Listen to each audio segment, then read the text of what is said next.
everyone, welcome to NCERT Easy Explanation. Today we are going to discuss about microbes in the production of the biogas.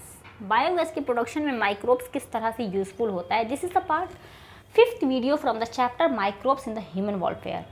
इससे पहले हम लोगों ने देखा था कि माइक्रोब्स सीवेज ट्रीटमेंट में किस तरह से हेल्पफुल होता है. Now first recap the last lecture. तो उसमें हम लोगों ने जाना था कि सीवेज ट्रीटमेंट में 2 ट्रीटमेंट होता था, प्राइमरी एंड सेकेंडरी. प्राइमरी में 2 स्टेजेस था, फिल्ट्रेशन एंड सेडिमेंटेशन. तो उसमें हम लोग क्या करते थे कि जो भी ऊपर में जो भी कचरे बहते थे पहले उसको हटाते थे, फिर जो भी कंक्रीट वगैरह थे वो सब हटाते थे. और जो सेकेंडरी ट्रीटमेंट था बेसिकली ये बायोलॉजिकल ट्रीटमेंट भी इसको बोलते हैं, और वहीं पे माइक्रोब्स का यूज़ होता था. फिर हम लोगों ने बायोगैस बनाया और फिर हम लोगों ने ये भी समझा था कि बायोगैस में बेसिकली जो होता है वो मीथेन होता है. तो ये सारी चीज़ें हम लोगों ने लास्ट लेक्चर में देख लिया. इस वीडियो में हम लोग उसको कंटिन्यू करेंगे आगे कि जो बायोगैस होता है वो क्या है, उसका प्रोडक्शन किस तरह से होता है और मेजर इसके कौन कौन से कंपोनेंट्स हैं. ठीक है, तो सबसे पहले तो जो बायोगैस होता है वो एक मिक्सचर होता है गैस का. बेसिकली उसमें सबसे ज़्यादा मीथेन होता है. बायोगैस एक मिक्सचर है गैस का, लेकिन सबसे ज़्यादा उसमें मीथेन है जो कि प्रोड्यूस होता है माइक्रोबियल एक्टिविटी के बाद. ठीक है, और उसका इस्तेमाल हम लोग फ्यूल के रूप में करते हैं. ठीक है, क्लियर. इसके अलावा जो माइक्रोब्स होता है जो प्रोड्यूस करता है डिफरेंट टाइप्स ऑफ गैस, यानी कि जब भी ग्रोथ होगा या फिर मेटाबॉलिज्म होगा तो उसमें डिफरेंट माइक्रोब्स जो होता है डिफरेंट टाइप के गैस प्रोडक्ट एंड प्रोडक्ट बनता है मेटाबॉलिज्म या ग्रोथ के कंडीशन में. और this type of gas produce depend करता है कि माइक्रोब्स जो होता है वो ऑर्गेनिक सबस्टांस को कर रहा है यूटिलाइज या फिर किसको कर रहा है.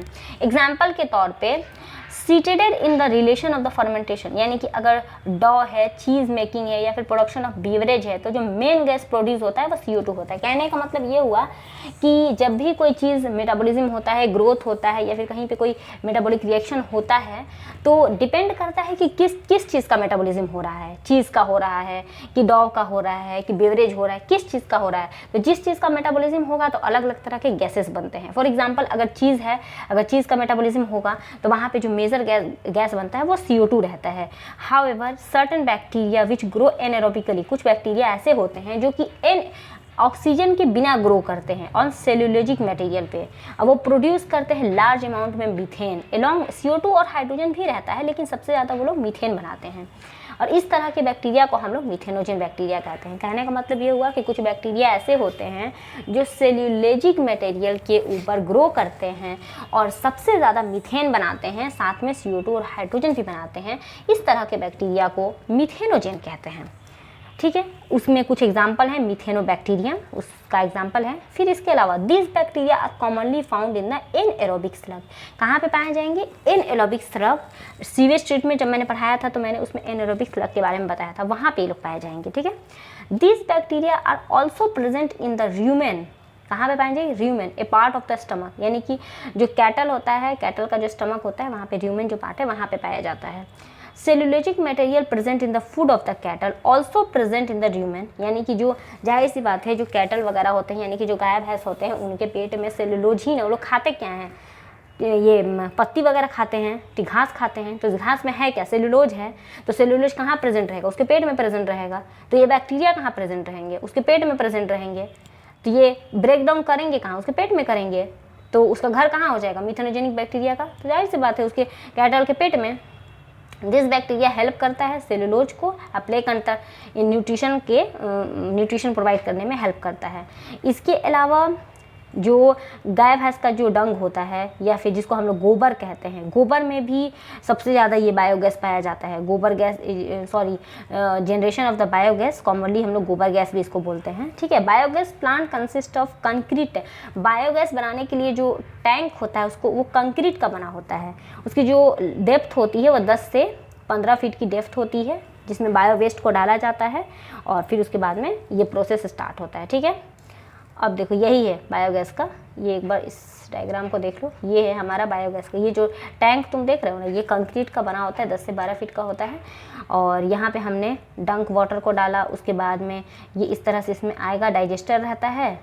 ठीक है, यहाँ पे फिर रिएक्शन होगा इस तरह से, इसमें फिर स्लग निकलेगा. ये हमारा गोबर होल्डर रहेगा. ठीक है, और यहाँ से फिर गैस बाहर निकलता है यहाँ से. ठीक है, तो ये हमारा पूरा सेटअप रहता है. इसके अलावा क्या होता है कि जो गैस प्रोड्यूस होता है टैंक में वो माइक्रोबियल एक्टिविटी की वजह से ऑफकोर्स होता है। Biogas plant has an outlet, simple वही चीज़ देखो यहाँ पे अलग से कुछ है नहीं, कुछ आउटलेट वगैरह दिया।